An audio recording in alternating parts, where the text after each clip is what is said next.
Okay, it's October 26th, Thursday, 2007. Working on a animated character for Halloween. There's the arm that moves up and down.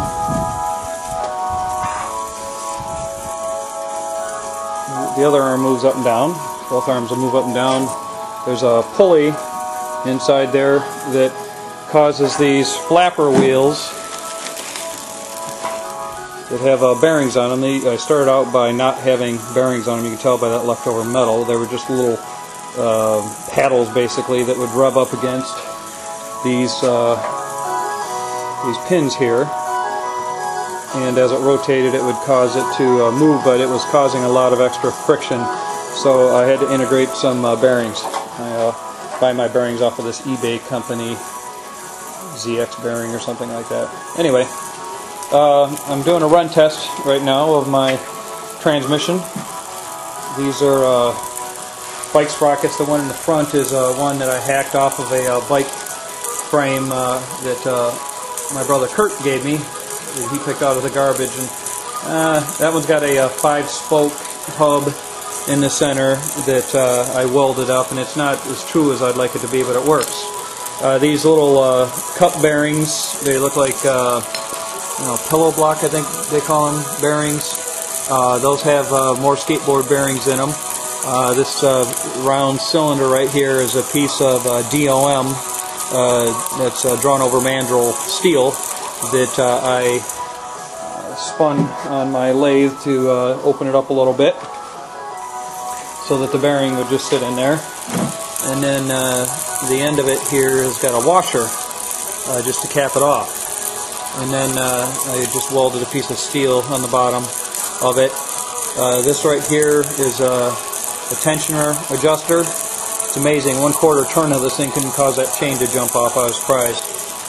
This sprocket right here I ended up completely replacing. I went over to a bike shop, D&D Bicycle in Brighton, and a great guy named Sean hooked me up on some stuff. And that cartridge unit right there, I bought the whole thing so I could get a couple of sprockets out of it. He also got me a chain, but the chain here is good enough to do the job. This electric motor here is, I don't even remember where I ended up with it. Again, I stop in people's garbage and see electric motors and stuff, and put that one in there. It's not a real high torque motor, but with the gear ratio, I think I'm at a 40-to-1 gear ratio now with this transmission. That's all I need. It turns this just fine. The test has been running almost an hour. At 7 minutes after, it'll have been running for an hour, so that's real good. This on-off switch here was from a ceiling drill that Uncle Sean and I worked on. This was one of the leftover switches that we had. The skull, this is what started the whole thing. This head is covered with fiberglass right now. I got the second coat on it. It's underneath that is some paper mache. Aunt Patty, or my wife Patty, got us hooked up on paper mache, and that's what started this whole thing. Sorry, I've got Doug radio in the background that helps keep me amused. This is my pigsty of a workshop. And here's my mill that I used to do a lot of my machining on these types of projects. So, anyway, I'll show you later on when this thing gets closer to being completely done, but it's just going to be the upper torso hanging there.